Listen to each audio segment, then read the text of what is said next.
Welcome to Elation, where we find exhilarating euphoria through creation and collaboration.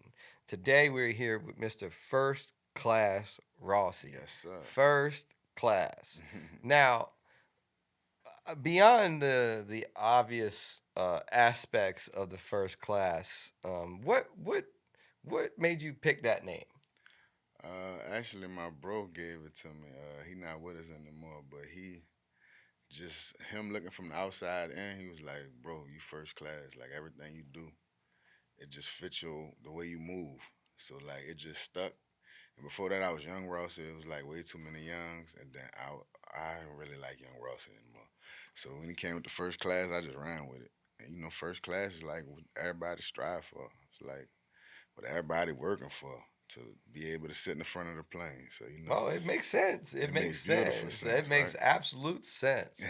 I would say, especially, because we'll get to your artist stuff in a minute, but your engineering quality and the things that you offer are absolutely first class. Absolutely. And especially down here in New Orleans, which Yeah. there isn't too many people that I know that are actually giving that quality industry sound to Right. people. Um, so what? Tell us what creates elation in your life. What creates that happiness that just makes you level and at peace. Well, for me, it's a couple things. Cause just like you said, it's two aspects to me. It's a rapper and it's an engineer. So as a rapper, I just like to be in the booth and like creating, and then I like to go and perform and push the music too. So like when I get to be the rapper, that's like the ultimate elation for me for sure. And then on the other side, when I'm an engineer, I like when I help an artist find themselves, which I've done for a lot of artists. If I didn't help them find themselves, like I was a part of. If I didn't mold them myself, I was a part of molding them because like just the way I deal with artists, and I think a big part of that is from me being an artist. But Well, I could tell because doing sessions with you, like there's engineers that hit record, and then there's engineers that care, hmm and there's a big difference, and you care what you're being. Uh, I get well, not care what you're being seen as, but care of what you give back to your client, because absolutely, it's a I feel like it's almost part of your key. You have to have it in your own heart. You have to know that, oh shit, I have control of this artist's career if I don't make this sound right. absolutely, So the best thing I can do, not only for my own career, but for this guy's career, who could end up paying me more money in the yeah, end, is if I give him everything he needs absolutely, in that normal little session yeah, that most people don't get. yeah. And I think part of that is for me being an artist. I know how much money it takes. And if I take all your money, how could I possibly like expect you to do anything? Like so, they call me like the Robin Hood of engineers because I try to get it done for as little as possible. And Well, I mean, there's a lot to be said with most of your clients. Take your mix and don't even master it and man, just they'd be put it ready out. to go. That's crazy, right? Like maybe 10% of people will come back and get a mix session. That's like a ridiculously low number. And most times I feel like we didn't have enough time to do everything I would have liked to done, but I know for some people this is all I could afford to spend, and I want to get this music out. So I found a way where I can make it work for both of us. And like with me, I don't put value in money. Money is paper. We throw it in the air. We step on it. We light it on fire. Like I put value in people. When you put value in people, like money is gonna come with the territory. Well, 100%. Well, and then that also speaks to character and the type of person you are as well. Absolutely. But tell us a little bit about some of your artist, highs and lows. Tell us. I know you were talking about your first music deal the other day, and, Oh and, yeah. and you had the track with Kevin Gates. So I thought I was about to blow up. Like once I got the call from somebody from Cali wanted to sign me and put some money up, I'm like, oh yeah, I'm about to blow.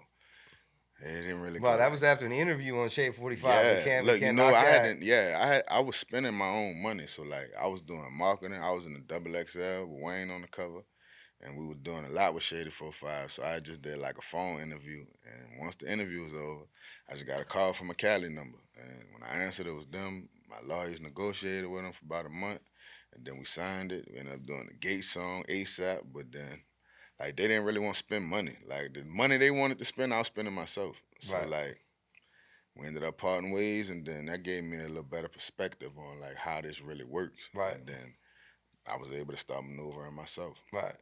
Well, tell us a little bit about the Juvenile situation, because I know you're someone he respects lyrically, Man, it was which has crazy. got to be a crazy feeling from a New Orleans artist. Absolutely. Well, I was in school at the time, and one day I got out of class and I just got a random call from my boy DJ King at Turn Up Records in the East, and he was like, "Man, Juvenile in here, he won't holler at you." I'm like, "What?" So I'm thinking he want me to mix something or something. So when I got there, he was like, "You're mixing cool, but I want to holler at you about your rapping." And his first words to me was, "I don't understand why you still here." And it was crazy. Like that took me to a whole nother. Like that's not what I was expecting. I'm thinking he wanted me to engineer something, maybe. So he ended up putting up a track with like just him on the hook in the open verse, and me and Back of Town Youngin out the 7 Wall. Me and him put a verse on it. Believe it or not, Juvie paid both us $100 for the feature. Like, just like basically saluting us. Like, I'm the big dog, and I see like y'all little dudes coming with it. So like, that just let me know more than anything like that I'm doing what I'm supposed to be doing. If this one of the this like top 3 of the rappers to come from here. So if he say that, you doing it, then Oh, that mean you doing it. absolutely, man. So That like, validation is oh key. man, that was Coming everything through. I mean, like, I mean, we all know as creatives, nobody validates us. at all. You know, it's that validation after we get credibility somehow through social media. That's when it actually comes back to us. But in Yeah, that beginning at phase, all. when we're actually creating and doing things, because when you get to that point, you already got the formula. Yep, for You ain't real. creating anymore. No, You're taking a formula and replicating at that's that it. point. So the creation process is the no thank you, I don't understand you, Yeah, can't listen to you, not supporting. That's that yeah. time period. And it's beautiful though because all of that kind of just fuels the fire. It just makes you feel like you slept on and you owed something. It makes you go out there and make them believers. So like, matter of fact, what's crazy? When I was with the label, they tried to they was talking with juvenile management trying to get a feature, and they said juvenile managers wouldn't play ball. And believe it or not, my exact words to them were, "I'm gonna work until Juvie come find me." That's what I told them. That was probably like 5 years before that, and then 5 years later, I get a phone call. Juvie won't holler There at you. you go. Man, that put me on a whole nother planet. Oh yeah, And hundred then I percent. think from there, that's when I really shifted into overgear, and just like I just started rapping, just doing songs and songs. Most of them never even came out yet. Like I probably got 11, 12 albums just sitting. But I felt like that was like like how Curry shot 1,000 jumpers every day. That was my 1,000 jumpers. Mm-hmm. So like now I'm ready for now it's game time. I'm ready to go. Right. 100%. Well, you gotta spend time in the gym. You Absolutely. gotta spend time in the gym. You gotta find a way to pay for it, which is That's the it. engineering part, right? That's why I started engineering because Right. I'm like, you want to be a rapper, but rap costs a lot of money. Mm. If you have a job, then you're not gonna be able to rap Well, like you want to. well, and also you got to make yourself sound good, and you And got that's how I nobody else in the started. I city didn't know making anybody. making it Like, sound good. It's kind of that David fact. Banner story. Yeah. He didn't want to make beats, but he didn't have any money for production. So guess what? I'm gonna start making beats. Yeah. And the next thing you know, next look, thing you know, he's known for making beats. absolutely. So it's that I have a passion. I'm not gonna waver from doing anything that makes that passion work. Yeah. And that's something that the industry, I think, doesn't show enough of, is the hard work it takes to truly get to the point of the success. Absolutely. Because of the social media quick flame situation, it almost makes you feel like you don't have to work that hard. Just think about it. Even when you not there, your social media has to look like you there. So you never get to really see like an artist down point when they didn't really have it. Because Right. the only way that they're gonna make it is if they look like they have it. Right. So even when they at their brokest point, like Right. as far as social media is Then concerned, you they look have like to look like they had they're the the Four star. Seasons. Yeah, 100%. So like you never really get to see that hard work, like from the bottom. No, and that progression is what makes people learn. That's what makes people learn. Like you learn those are the holes and the gaps that you learn and teach people through. So if you don't show those moments, I don't even think you learn yourself At if you're all. not showing those moments in your life. Absolutely. And history repeats itself. So we'll see what happens on the other side. Right. But let's talk about a little bit about your growth in engineering because I now know you were a Dolby certified engineer. Man, And that means that you are one of the few in Louisiana that is even attempting to do this right now, facts. and I guarantee you there aren't anybody offering it to truly independent artists right now. Absolutely. So tell me what where that came about and what made you decide to progress in your engineering. Well, it all started from like me wanting to be a rapper, not knowing anybody with a studio. I think I was 16 when I got Pro Tools. I put the little kit in the layaway, paid on it till I got it out, and then that's where it all started. And then I was a ball player at first. Once I lost my scholarship, came home, and rap just became number one.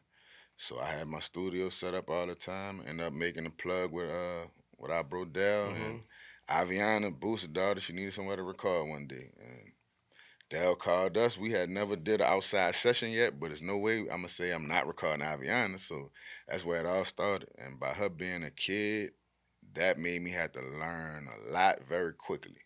Like she didn't know about hooks and ad libs and shit. Just rap a whole song, ad lib the whole song, dub the whole song, and then I have to make it a song. Like I have to say this the hook. We're gonna chop it up, put it like that. And 6 months later, I became like a wizard with it, where I could Mm-hmm. do it fast. And then more and more people started wanting to record, so I started studying more, and then I'm taking rap more serious, so I want my stuff to sound better. So just time progressing, and once the ball started rolling, honestly, I didn't, like 10 years ago, I wouldn't have imagined it would have gotten to where it's at right now. Like, my first studio was like at my spot, at my crib. Like, so I never thought it'd get to this, Right. but it's just one of them things where I think people really fell in love with the way I treat them, Mm-hmm. and you gonna always feel like your money was well spent. And the more popping I got, the more I looked into the sound and always investigated how can we make it sound better and Mm-hmm. investing in equipment.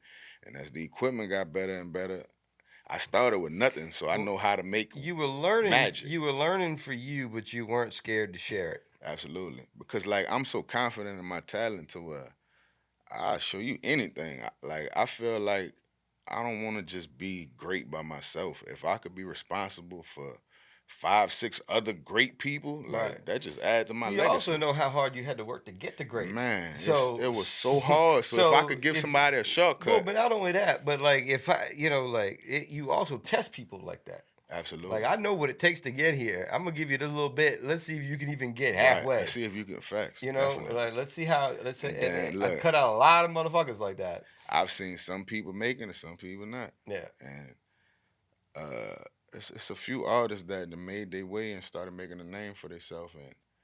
And I was a big part of helping them become who they are today. And I love that. I don't want no extra pat on the back or nothing. Just for me, for myself, knowing, like that give me the ultimate high. That's some elation for me right there There you too. go. Let's talk about the young greatness Oh situation, man, man. greatness. Because I mean, we all know, rest in peace, young greatness. Yeah. But we all know he was stamped. He was on his way. Man, greatness was like the only artist out in New Orleans with a gold record at the time since the Cash Money run. And it's platinum now, but when he was here it was gold. But what I liked about greatness is he was trying to like basically reach back for some artists. Like he'll do stuff like book a 3 hour session. He'll come in the session, pay for it, just do a hook, leave an open verse, and invite like 5 rappers to the session, and then he'll leave.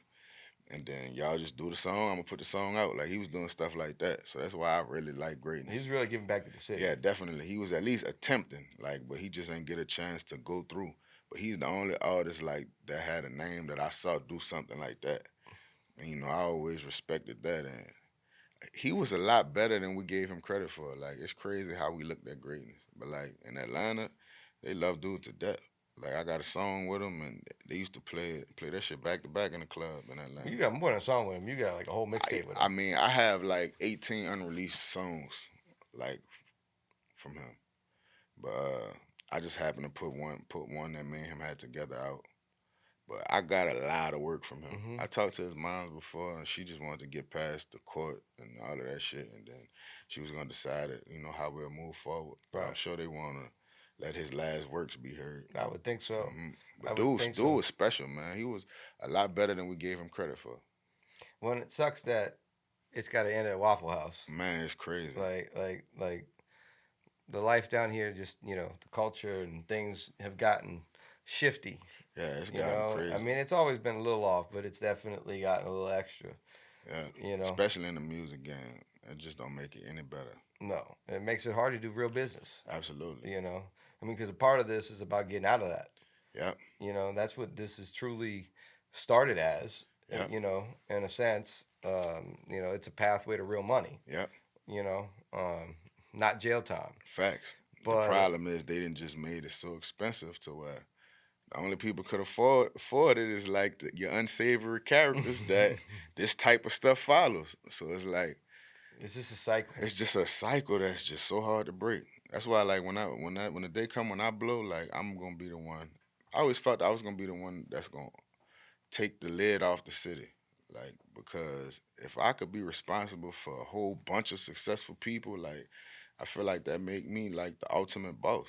Like a boss don't just make himself rich. A boss makes the people around him rich, and as well as the people that's not around him. Like that's the real definition of being a boss to me. So that's my ultimate goal. Like I just feel like I'm the gateway that has to get it started. But if everything go like how it's going and I get a lane, like I'm gonna blow the city up. Cause it's too many. Like I at least record 10 people I know could go platinum if they had a budget. But they just don't have the budget it take to even get heard. But I know for sure the music where it need to be at. But we just in one of those type of times where that don't matter. Nope. So it's all about that marketing budget. That's it. But all right, well, great, man. Well, listen, I appreciate your time and appreciate the energy, and I appreciate you as an artist and engineer. Absolutely. And I'm glad you're here working with us here at Elation, and I can't wait for a future to talk about on the next podcast. Most definitely. All right, great. See you soon. Thank you. Welcome to Elation.